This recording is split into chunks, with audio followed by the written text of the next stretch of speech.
Grabe ito. Sinaluduhan ni dating PNP Chief Marbel si PNP Chief General Nicolas Torre III dahil hindi ito nagpatinag sa pressure ng INC kaugnay sa kanyang assignment. Torre, Abalos, habulin ka namin ng kaso. Then let it be. That's how the police, pagiging police. You know, ito isang sikreto. I hope General Torre will forgive me. But this is one secret na ngayon ko lang nalaman. At, and ito po is a secret. I hope General Torre will not in any way get mad at me. Alam mo, Mr. General Torre was asked by someone from his religion na huwag tanggapin itong Region 11 as RD, Region 11. Kung hindi, that's a political implication. And that's a religious implication. And I know Nick Torre choose the other side. Service first before anything else. And I congratulate you, boss. That's a... Si General Marbel na mismo ang nagsabi sa harap ng mga kapulisan na dahil dito natiwalag si Torre sa iglesia. Yun ang hindi niyo po nakita. I think natiwalag siya dun sa kanyang religion. And that's something that's... ang sasabi ko nga, it's always service first before anything else. Congratulations po sa inyo. And all my respect and salute. Kinumpirma naman ng taga-INC ang dahilan sa pagkatiwalag ni General Torre.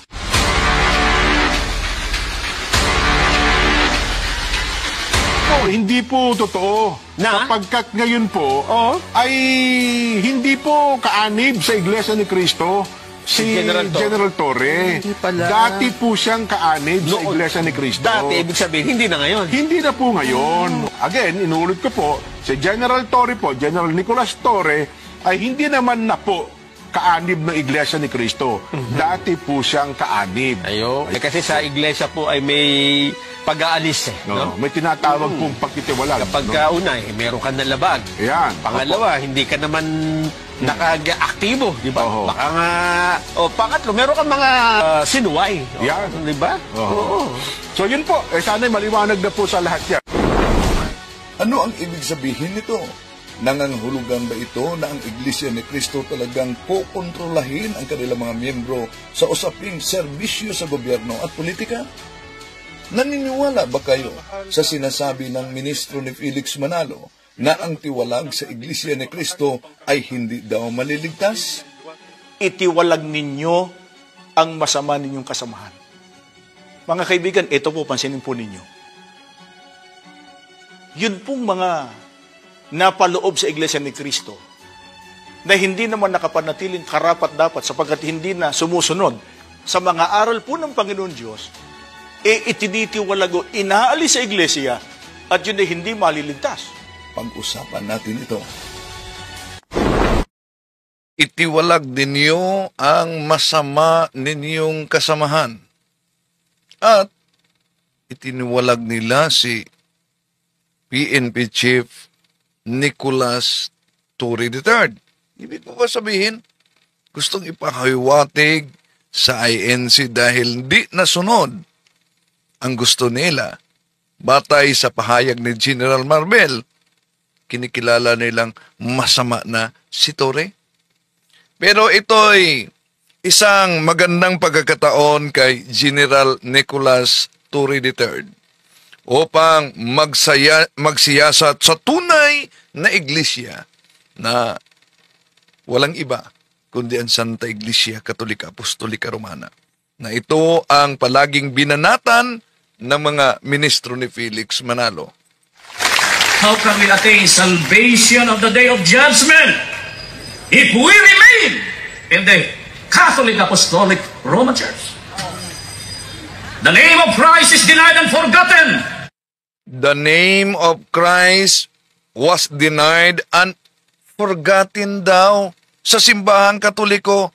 Pero, yung narinig niyo si Parva, di na natin nakita ngayon. Napansin niyo ba? Nakita niyo na ba si Parva? Pero siya mismo ang nagbuking sa kanyang sarili. Matod sa ilang libro, kinsay giimbento sa pamahalang Katolika. Usbon ko. Yeah? It was first used by Saint Ignatius. Catholic is the ancient name by which the Church of Christ has been known for 19 centuries. It was first used by Saint Ignatius, Bishop of Antioch in Syria. Pagkatapos, the church founded by Christ is here for the first time called the Catholic Church.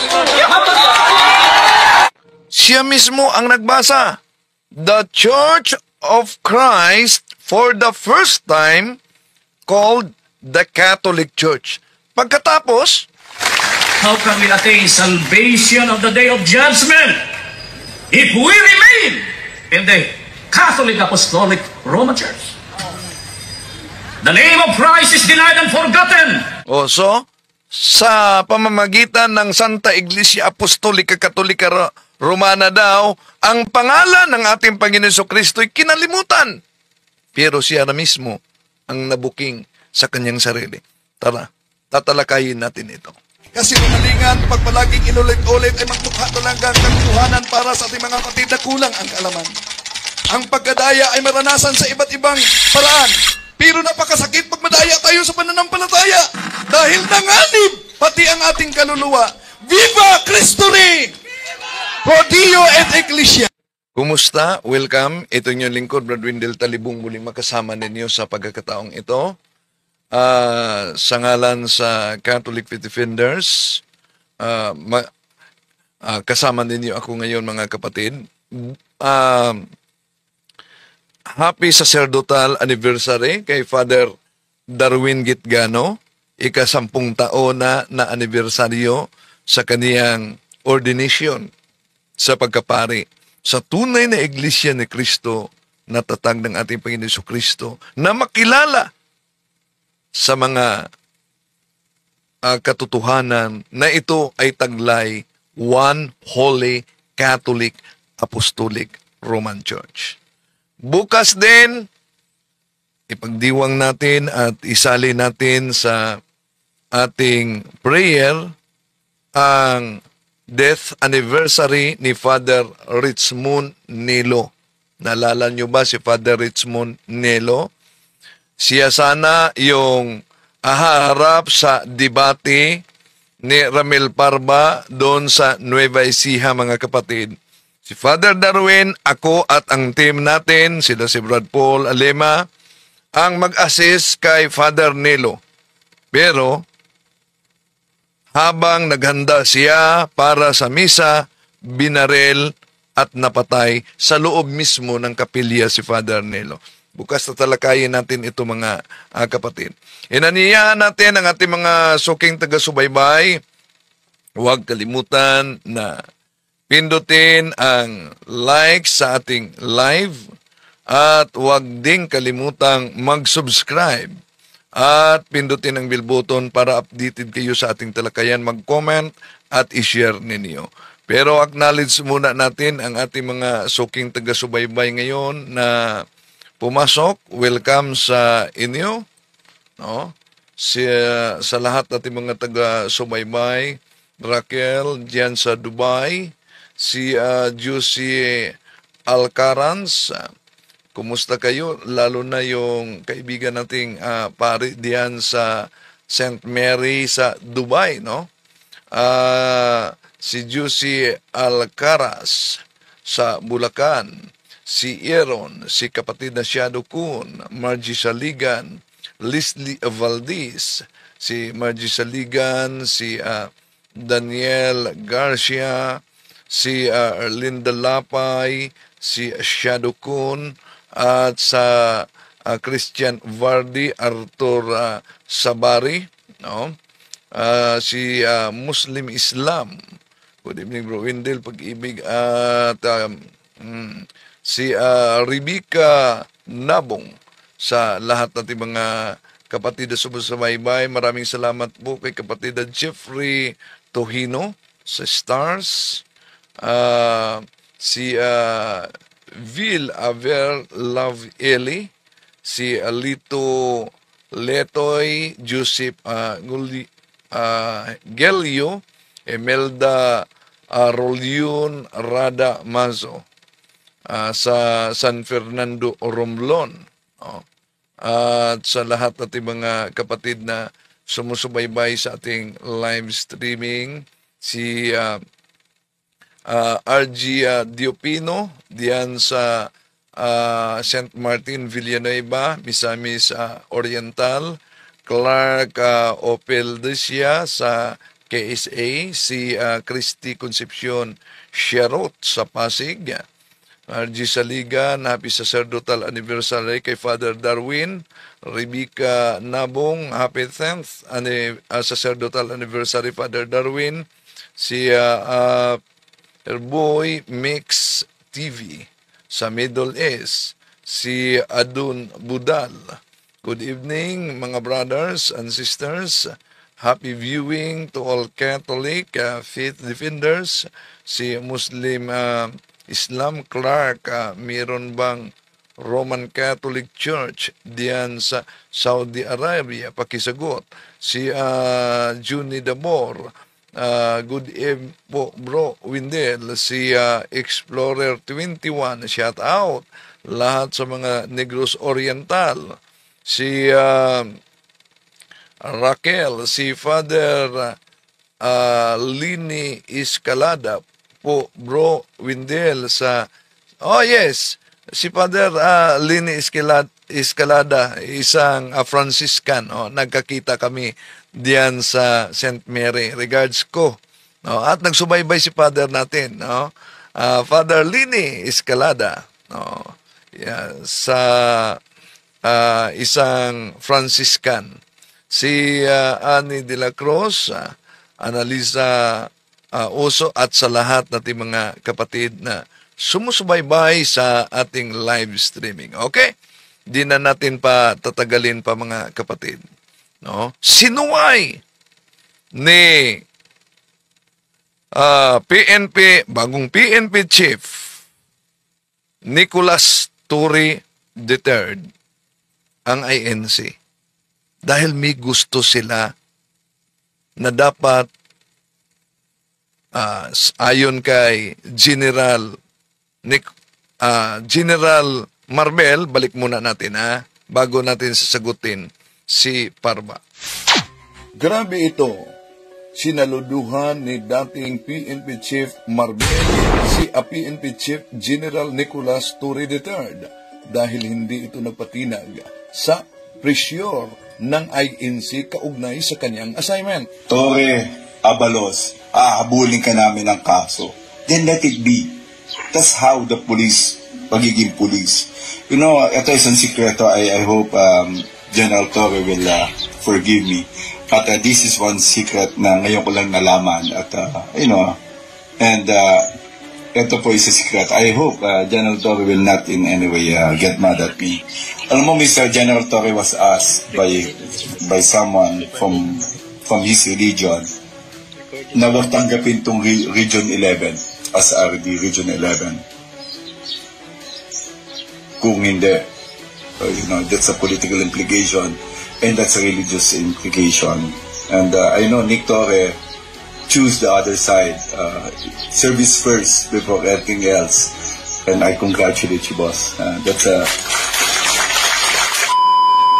Si General Marbel na mismo ang nagsabi sa harap ng mga kapulisan na dahil dito natiwalag si Torre sa iglesia.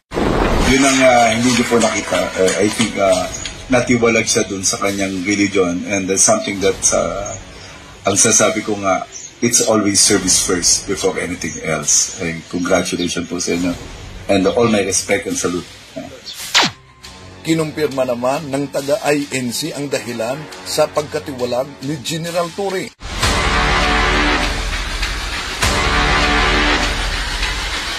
Hindi po totoo. Sapagkat ngayon po ay hindi po kaanib sa Iglesia ni Cristo si General Torre. Dati po siyang kaanib sa Iglesia ni Cristo. Dati, ibig sabihin, hindi na ngayon. Hindi na po ngayon. Again, inuulit ko po, si General Torre po, General Nicolas Torre, ay hindi naman na po kaanib ng Iglesia ni Cristo.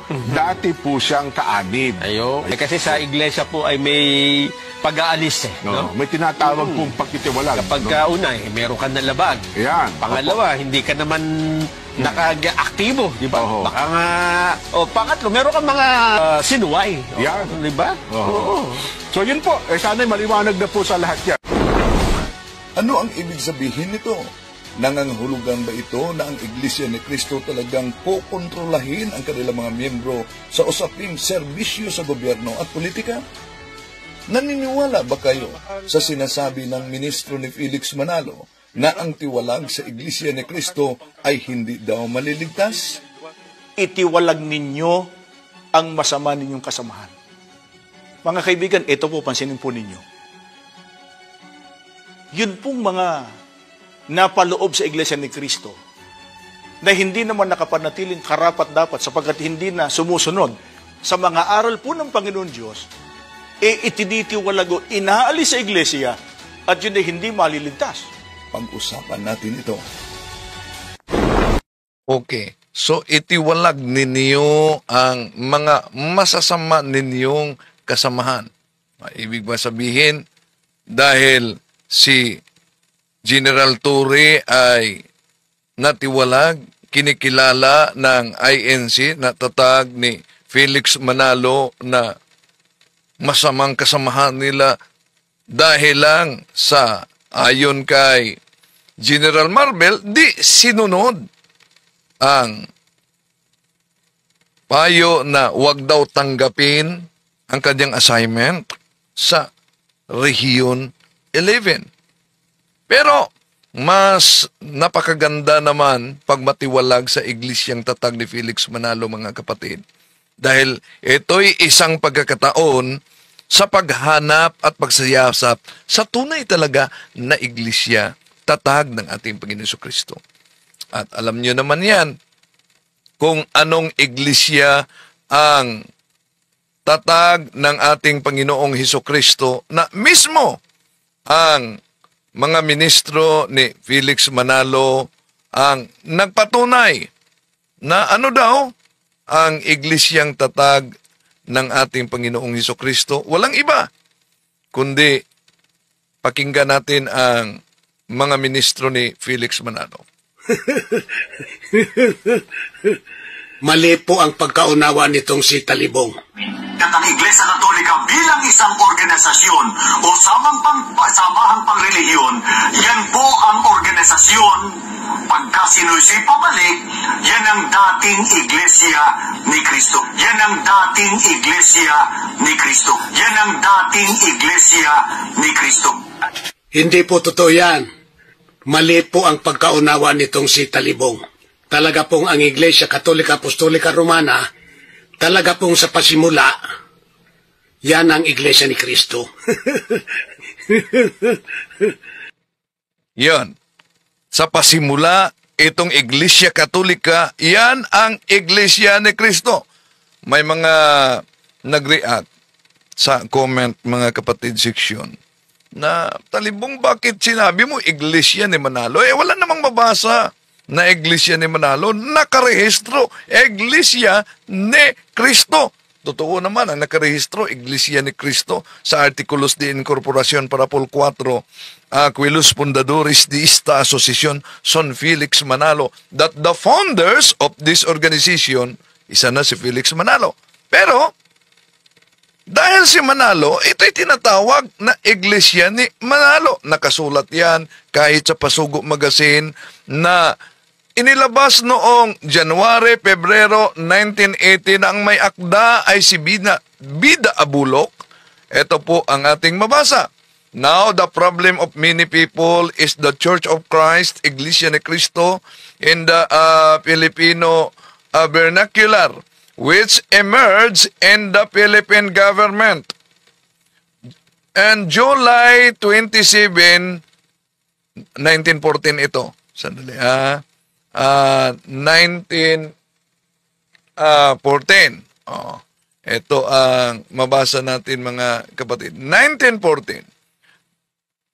So, ano daw ang sabi? Lumitaw sa 1914 at dahil lumitaw sa 1914, tuloy natin mga kapatid.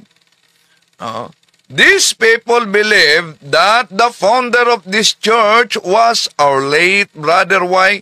Manalo. So, they call it Church of Manalo or Iglesia ni Manalo. Dahil si Felix Manalo ang nagtatag, so kaya nga, tinatawag na Iglesia ni Manalo. Kung napansin ninyo mga kapatid, isa sa mga pinagtutulan ng mga ministro na ang Katoliko ay hindi tunay na iglesia. Una, ginagamit nila ang Aklat Katoliko, Discourses of the Apostles' Creed. Bakit? Noong taong 1870 sa Vatican Council daw, idiniklara ng konselyo na One Holy Catholic Apostolic Roman Church. Kaya 1870 lang lumabas ang opisyal na pangalan. Pakinggan natin si Parba. Masahod ako. Kining libro, Apostles' Creed, giingon diri. In 1870, 19th century na, at the Vatican Council, the name Roman Catholic Church was proposed, but it was rejected. The bishops assembled unanimously decided upon this official name, the Holy Catholic Apostolic Roman Church. 1870 lang ng tibuok pangalan ang Iglesia Katolika Apostolika Romana. Yan. 1870 lang daw. Kaya kung 1870 na ideklara ng simbahang Katoliko, di ang konklusyon na wala sa Biblia. Di dapat paniniwalaan. Sana wala kayo at hindi kayo maniniwala sa Biblia. Bakit ang Biblia ay produkto sa deklarasyon ng simbahang Katoliko? Di po ba, para sa mga ministro, wala naman silang sariling Biblia? Pakinggan natin si Parba. Wala ro ng Biblia. Ang una, kaya natin. Ano daw? Wala ro tayong sariling salin ng Biblia. Ang una, kaya natin na gumawa ng sariling salin ng Biblia. Kaya natin, kapatid na Michael. Pero hindi po ginagawa yon ng Iglesia ni Cristo. Ang dahilan, kapatid na Michael, iyon nga mismong mga Biblia ang isinali nila na ating ginagamit. Hindi nga nila halos paniwalaan pag tayo ang gumagamit. Di lalo namang hindi nila tatanggapin kapag yan ay salin ng Iglesia ni Cristo. Tikalawa, hindi naman po komo ang isang relihiyon, tulad ng Iglesia Katolika, hindi naman komo ang isang relihiyon, mayroong sinaling Biblia, gaano mang karami yan, hindi katibayan yan na yan ay totoo o tunay na relihiyon. Yan, mga kapatid, ang palusot ng mga ministro. Una, wala silang sariling salin ng Biblia. Ang Katoliko, maraming salin. Di daw umano batayan na dahil ang Katoliko, maraming salin na Biblia, ay tunay na. Imagine, ang nagsalin, hindi tunay para sa kanila, sila na walang salin at nakibasa, nagiging tunay na. Kunti naman common sense, di po ba? Bakit? Pag ang argumento nila 1870 na ideklara ang One Holy Catholic Apostolic Roman Church, therefore, di dapat paniniwalaan. Ang sabi ko, huwag kayong maniniwala sa Biblia. Bakit? Ikunting na natin ang kanilang Pasugo Magazine. Wala silang sariling Biblia, di ba? Narinig ninyo? Ito ang mabasa sa kanilang Pasugo Magazine. Hunyo 1951, page 27. Ang Konsilyo ng Trento noong 1546 ay nagpapahayag na ang lahat na aklat ng matanda at bagong tipan ay nasa Bibliang Katoliko ay mga banal at naaayon sa batas. See? Kilan idineklara sa Konsilyo ng Trento 1546? Ibig ba sabihin, dahil idineklara ng simbahang Katoliko sa taong 1546, ang Biblia di dapat paniniwalaan dahil ito'y naideklara sa pamamagitan ng otoridad ng simbahan. Hindi lang yan. Ito pa ang sabi ng kanilang Pasugo Magazine, mga kapatid. Tuloy natin. Ang batas ng Iglesia Katolika na mataimtim at maingat na sinisiyasat at tinitiyak ng konselyo ay siya ring nasa mga talaan ng mga banal na aklat na inihayag ng mga konselyo ng Florencia noong 1441, Cartago noong taong 397, Hippo noong taong 393, Laodicea noong taong 363, at ng mga Papa Inocencio noong taong 401, Hormidas noong taong 514, 523, Gelasius noong taong 492, 496, at ng Papa Damaso noong taong 360. Nasa kanilang pasugo magasin na kahit ang formation sa Biblia pala ay unti-unting inihayag sa pamamagitan ng kapulungan ng konsilyo ng Simbahang Katoliko. Ang tanong, ba't tinanggap nila ang Biblia na bunga sa deklarasyon ng Simbahang Katoliko?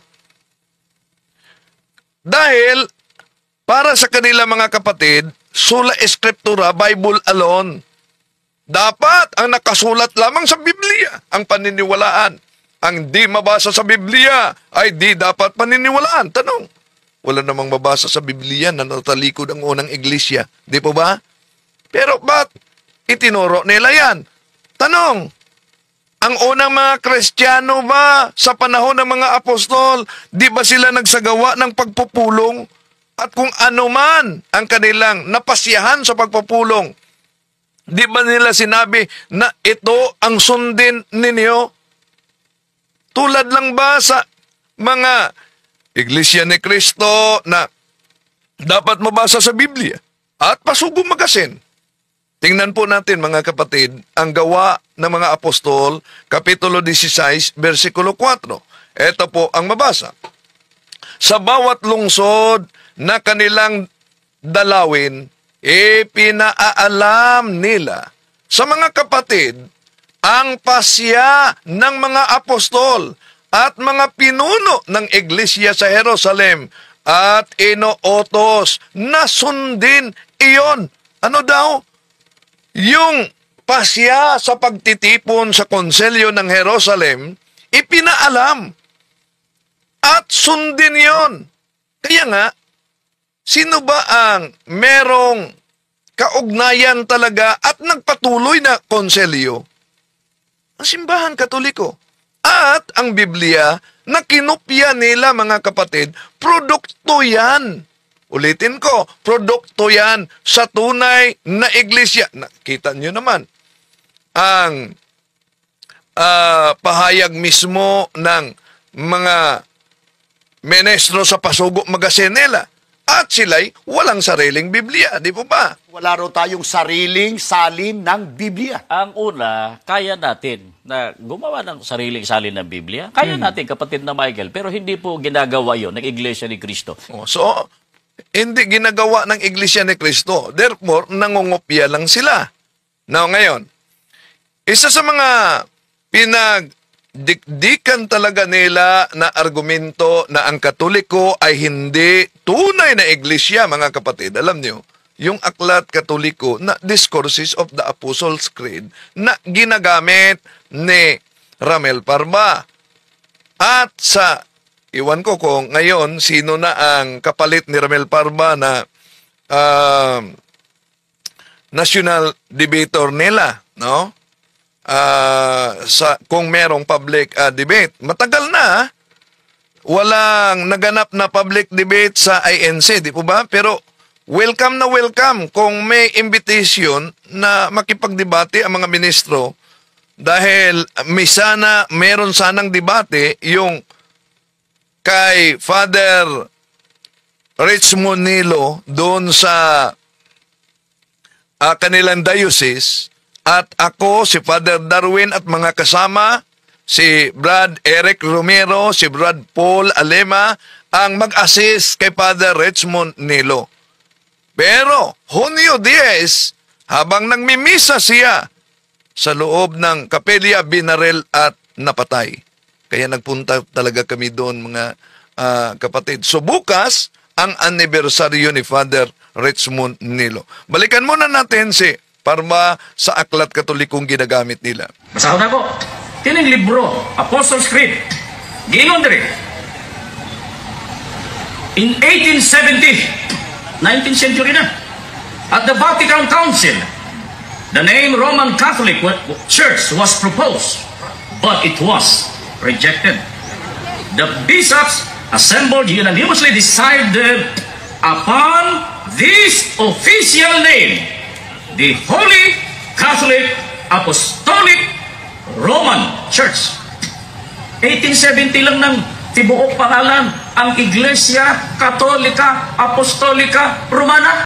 Oh, yan ang argumento nila, mga kapatid. 1870 lang lumabas ang Santa Iglesia Apostolika Katolika Romana. At paulit-ulit sa ibang mga debate na noong wala pang 1870, wala pang Santa Iglesia Apostolika Katolika Romana. Uy, research naman pag may time. Bakit? Masupalpal kayo sa aklat na ang may akda ay si Felix Manalo. Di nyo ba alam kung ang argumento nila dahil 1870 idiniklara, therefore, wala pang 1870, wala pang Iglesia Apostolika Katolika Romana, pero di nyo ba alam ang aklat ni Felix Manalo na ang pagmagat ay ang sulo sa ikatitiyak sa Iglesia Apostolika Katolika Romana sa pahina 29-30. Ito po ang ating mabasa. Sa petsang ito, 325 Anno Domini, ang unang ganap na pangkalahatang kapulungan ng buong daigdig na Kristiyano. Sa pulong na ito, sumipot ang bagong relihiyon na siyang pinamagatang Iglesia Katolika Apostolika Romana. Aklat yan ni Felix Manalo. Ngayon, kung sasabihin nila, mga mahal na kapatid, na ang Katoliko ay lumabas lang sa taong 1870. 1870, kaya itinatag umano ng mga obispo. Imagination lang nila yan.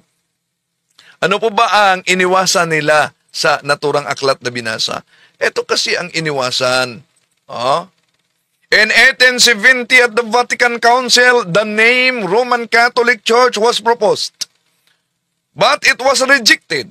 The bishops assembled unanimously decided upon this official name, the Holy Catholic Apostolic Roman Church, as descriptive of Christ Church. See, ano daw? Ang One Holy Catholic Apostolic Roman Church ay paglalarawan sa tunay na iglesia. And remember, the four marks of the true church founded by Jesus Christ, which is one Holy Catholic and Apostolic Church, were not explicitly declared in one single moment, but were gradually revealed and understood through the church history. Ito po'y nagpapahiwatig, mga kapatid, sa tinatawag na theological development. And this theological development is connected to the church role as the living, evolving entity guided by the Holy Spirit. Ang kanilang akala, nung idiniklara ng konsilyo, doon pa nagsimula. Mali! Dahil kung yun ang kanilang interpretasyon, huwag kayong maniwala sa Biblia dahil nabasa na naman natin sa kanilang Pasugo Magazine kilan na ideklarar ang Biblia, ang mga aklat nito. At tandaan natin, defining a dogma does not mean that the Catholics have to believe some truths. It means only that the church now thinks it necessary to state the truth in clear terms. Kaya, yung deklarasyon, mga kapatid, sa simbahang Katoliko, hindi ibig sabihin na doon nagsimula. Idiniklara lang ng simbahang Katoliko ang di mabagong katotohanan. Pero alam nyo, may ginagamit silang aklat Katoliko, pinagputol-putol. At kaya nga, meron tayong kopya nitong aklat na ito, mga kapatid, no? Dahil pinuputol-putol. Paghaharap sa debate, at alam natin, meron naman silang mga bagong mga aklat na posibleng gagamitin. Yon, paghandaan din natin. Noon, grabe, masigasig talaga sila mag-invite ng debate, public debate. Ano ba ang aklat na ginagamit nila, mga mahal na kapatid? Gamit ang aklat Katoliko. Alam nyo ba kung anong aklat yan na ginagamit ng mga INC? So, una, ginagamit nila itong aklat ni Monsignor Abriol. Pero pinutol. Eto. O, ang sa gisulti sa pare. Diya, ang wikang Katolika, libro ito, ng pare, ay salitang Griego. Ang ibig sabihin ay pandaigdig o pangkalahatan. Bagamat hindi ginamit ng Panginoon ni Kristo at ng mga apostoles ang katagang ito.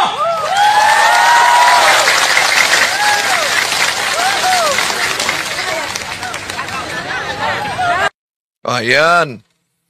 Napansin nyo, ginamit nila sa cross-examination, yan, ang taktika nila. Paniniwalaan ba ninyo itong nakasulat sa otoridad Katoliko sa aklat ninyo na ang salitang Katoliko ay di ginagamit ng Panginoong Hesus? Ito ang tanong ni Parba sa debate nila ni Father Darwin. Pero, anong nangyari?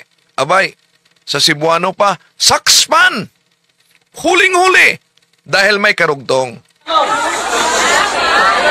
Hanggat mo itong libro, pare, ang wikang Katoliko ay salitang Griego.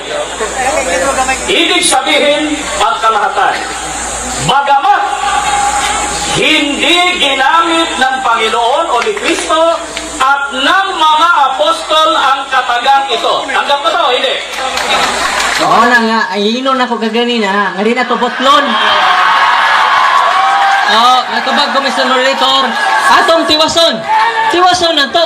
Kay ay incomplete man. No words, no signs. Ningon din bagabat, hindi ginamit ng Panginoon at ng mga apostoles. Di man i-period, kama man eh.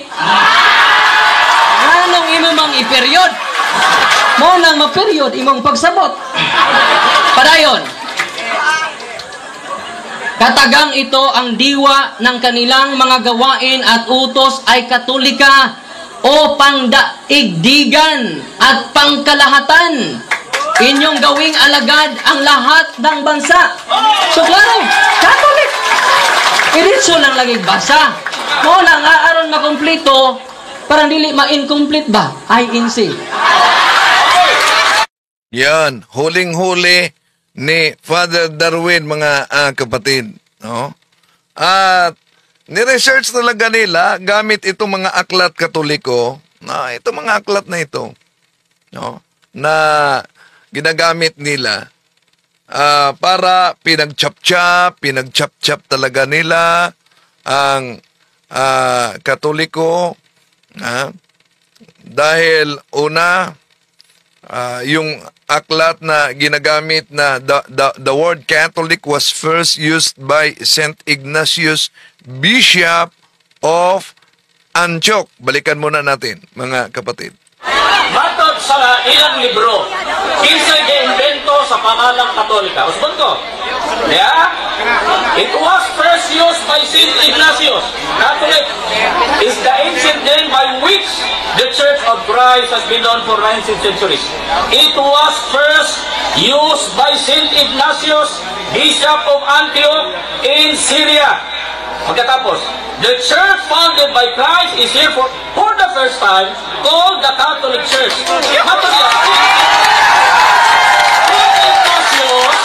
St. Ignatius invented the name. Okay.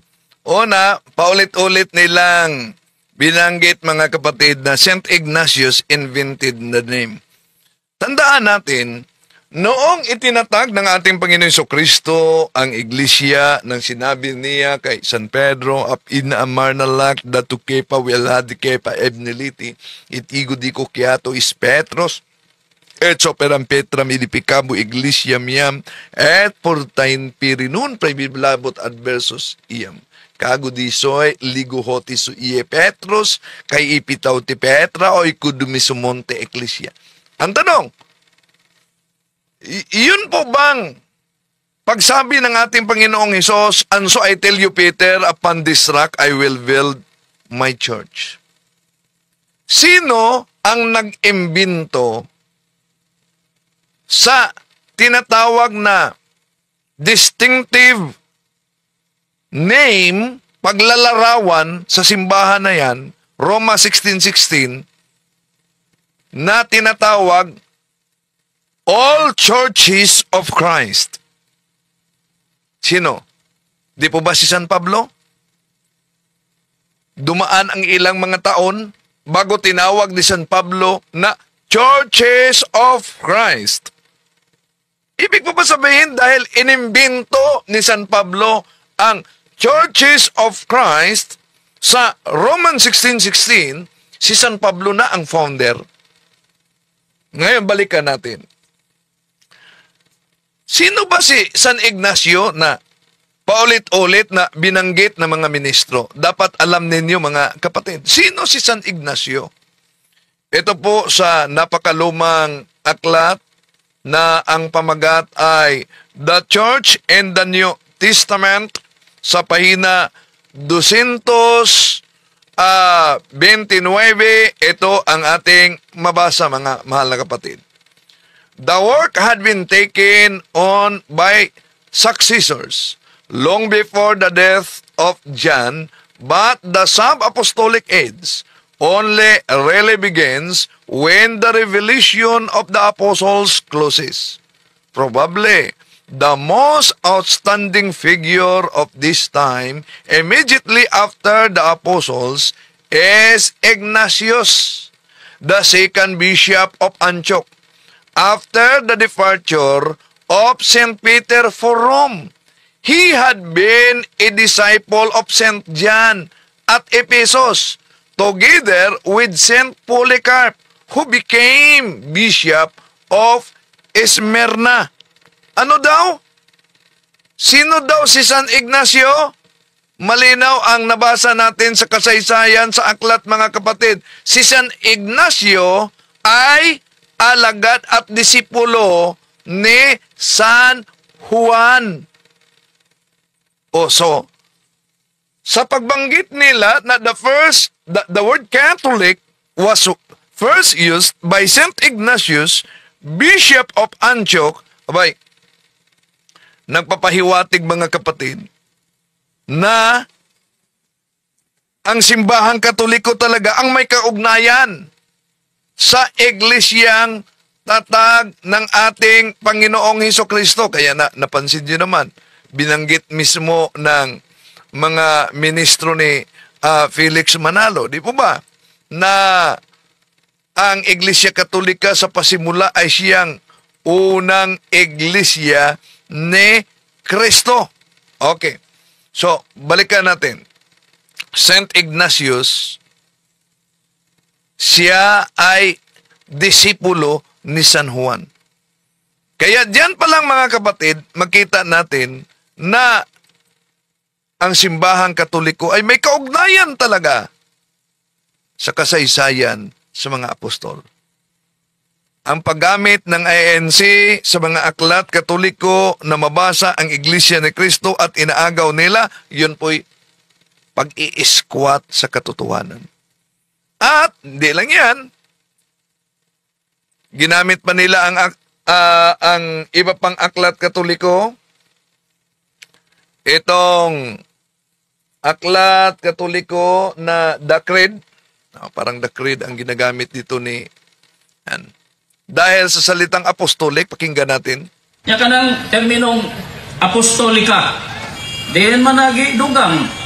Tanaw niyo ha, mura nigya simbol nga kawan, bisikleta.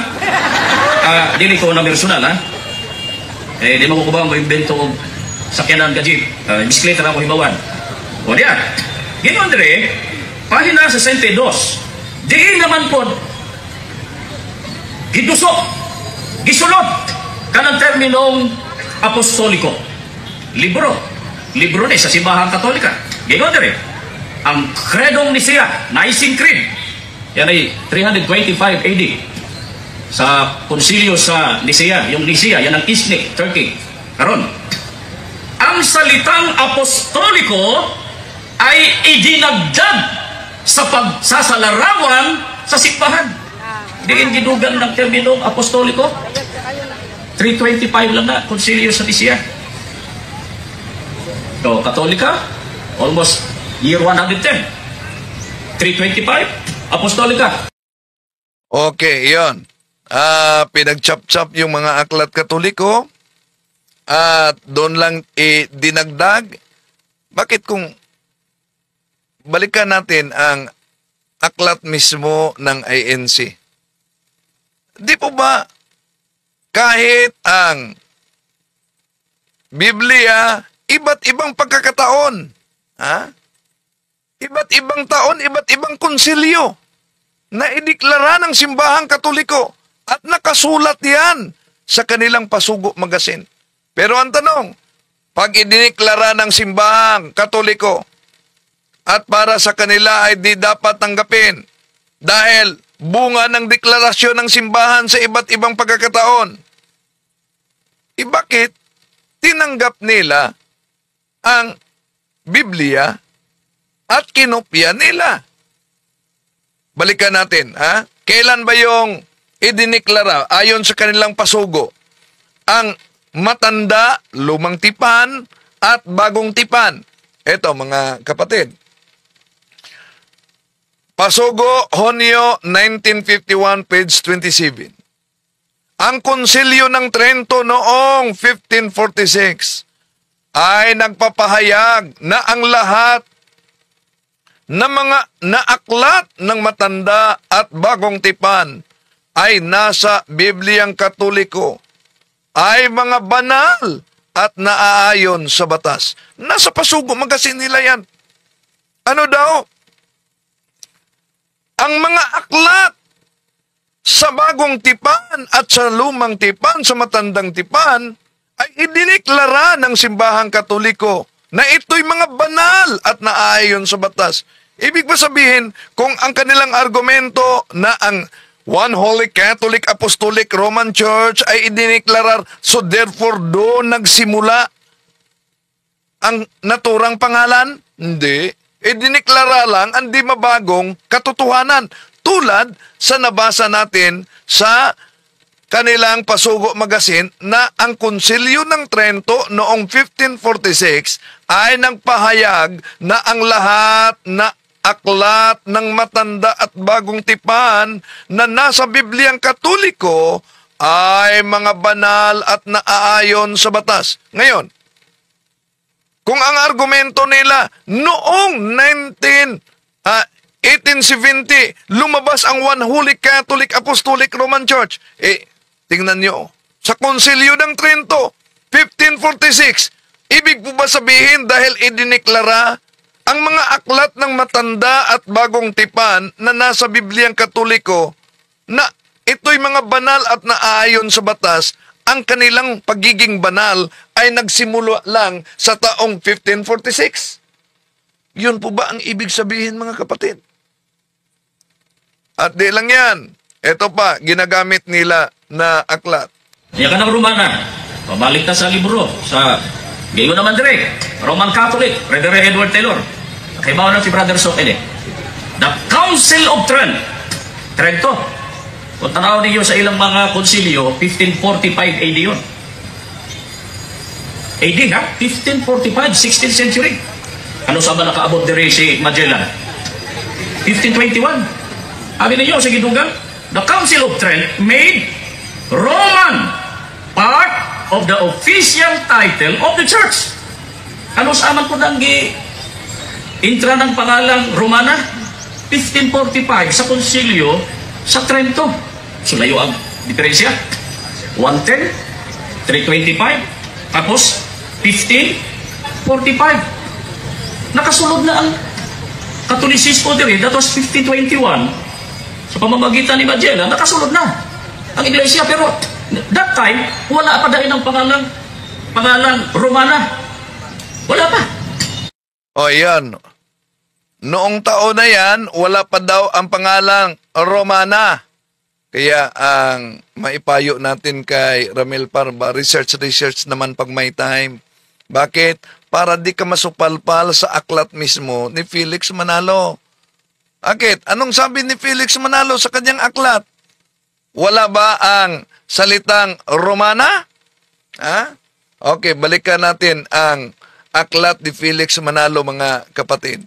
Ang pamagat nito, parang walang research yata sa aklat ni Felix Manalo. Ito, ang sulo sa ikatitiyak sa Iglesia Apostolika Katolika Romana ni Felix Manalo. Napansin nyo mga kapatid, mula pang naitatag ni Felix Manalo, Katoliko na talaga ang binanata nila. Di ba?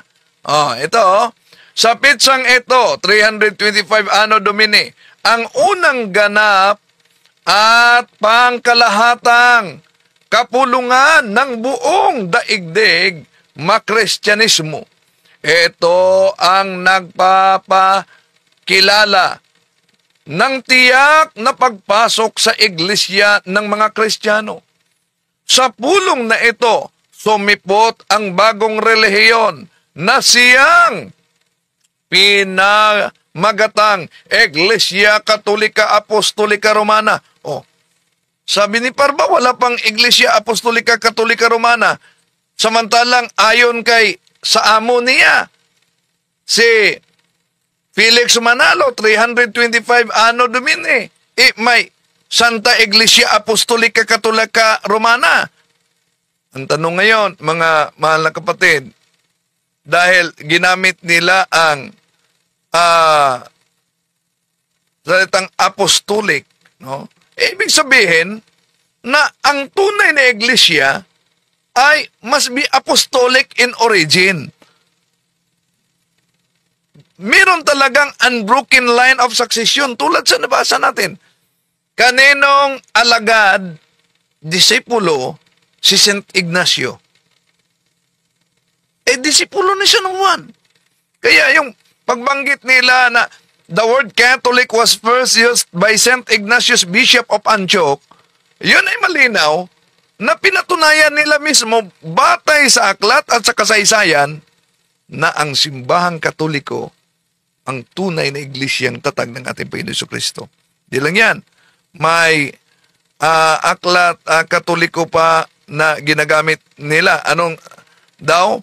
The word Roman Catholic was first added during the Council of Trent. Pero bakit po ba na idiniklara? Ito po, may binasa si Parba. Kada naman kumbaga, diyan man na. Tanaw na to. Religion, Doctrine and Practice. Page 454. Ano yan naman yun, no? The word Catholic, the word Roman being added to indicate that it is in communion with the Bishop of Rome.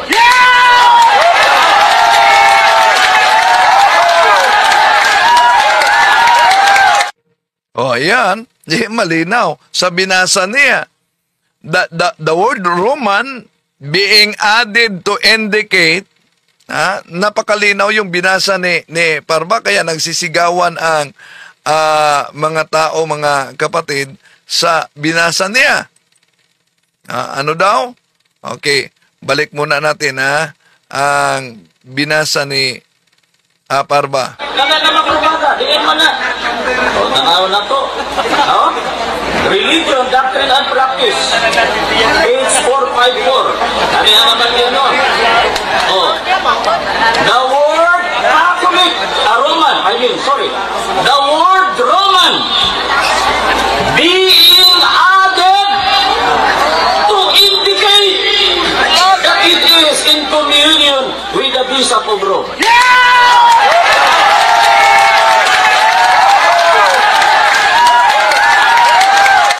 Ayan. Diyan palang mga kapatid, makikita na natin na ang simbahang Katoliko talaga ang pinatunayan mismo. Bakit? Wala namang binanggit at di nyo marinig sa mga ministro ni Felix Manalo. Di nyo marinig talaga na na ang simbahang Katoliko ay tatag lamang ng tao at wala silang mabasa na referensya na maituro kung sinong tao ang nagtatag nito.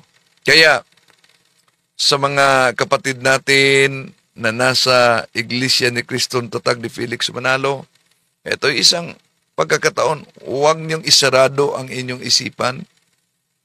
Buksan ninyo ang inyong isipan. Kung ang argumento ni Romel Parva at mga ministro 1870 na ideklara ang One Holy Catholic, therefore hindi dapat paniniwala. Nasa pasugo din niyo. Kailan na ideklara ang Biblia sa simbahang Katoliko? Bakit tinanggap ninyo yan? Di po ba? Kaya mga mahal na kapatid, di po natin layunin na saktan ang damdamin ng ating mga kapatid sa ibayong pananampalataya. Tuloy natin ang pagtalakay dito bukas dahil bukas ay anibersaryo sa pagkamatay ni Father Richmond Nilo. Panalangin po natin si Father Richmond Nilo at hope na ang dugo ng martir ay magiging dagdag na binhi sa pananampalataya para yung mga naghanap sa katotohanan ay yayakap talaga sa tunay na Iglesia ni Cristo. Walang iba kundi ang Iglesia Apostolika Katolika Romana na mismo ang mga ministro ni Felix Manalo nagpatunay na ang Iglesia Katolika ay siyang tunay na Iglesia ni Cristo. Balikan natin. Mali po ang pagkaunawa nitong si Talibong. At ang Iglesia Katolika bilang isang organisasyon o samahang pangrelihiyon, yan po ang organisasyon. Pagka sinusi pabalik, yan ang dating Iglesia ni Cristo. Yan ang dating Iglesia ni Cristo. Yan ang dating Iglesia ni Cristo. Hindi po totoo yan. Mali po ang pagkaunawa nitong si Talibong. Talaga pong ang Iglesia Katolika Apostolika Romana, talaga pong sa pasimula, yan ang Iglesia ni Cristo. See? Sila na mismo ang nagsabi. Kaya yung mga aklat Katoliko na may mabasa na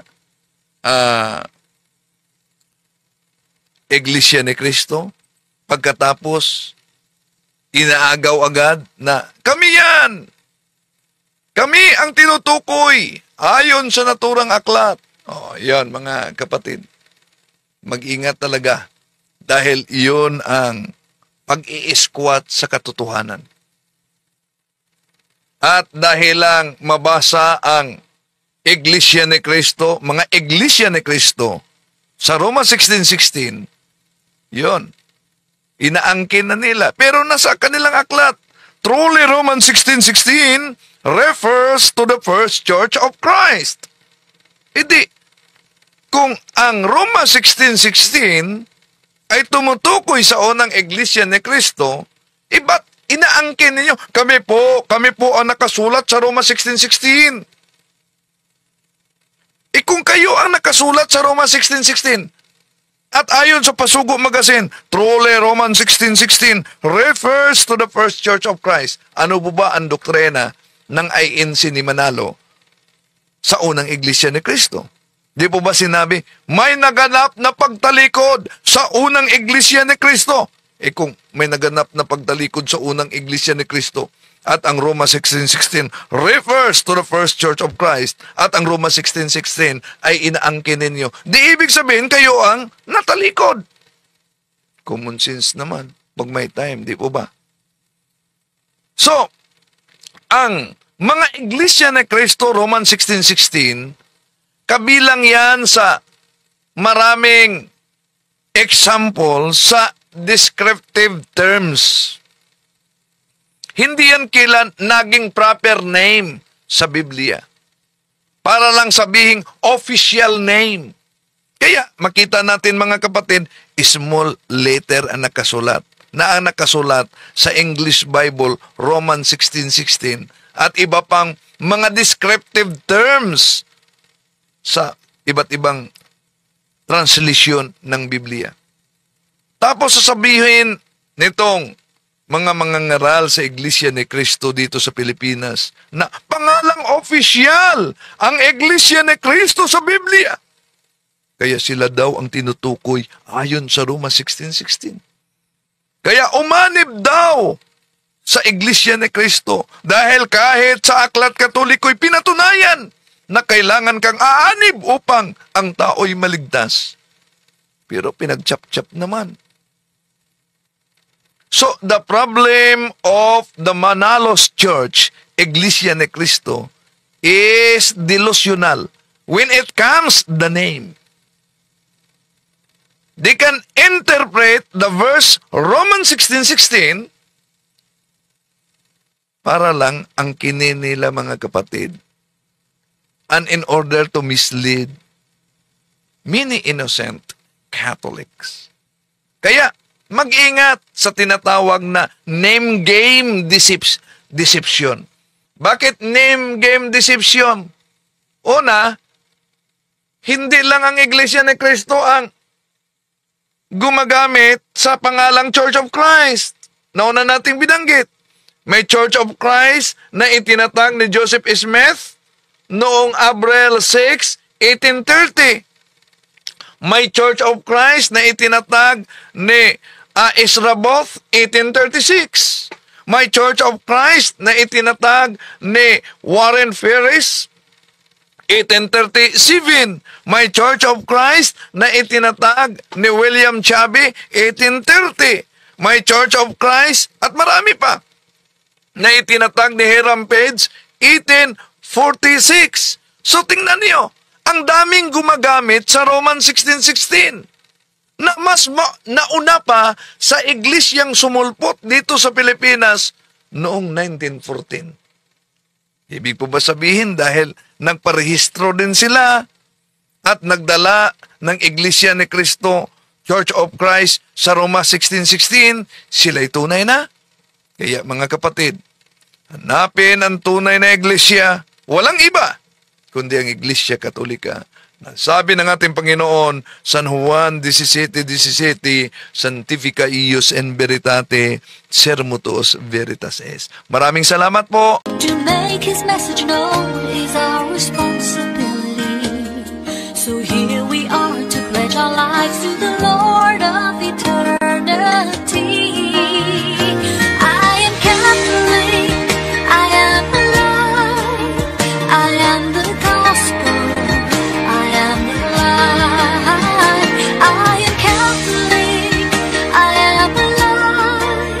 I am the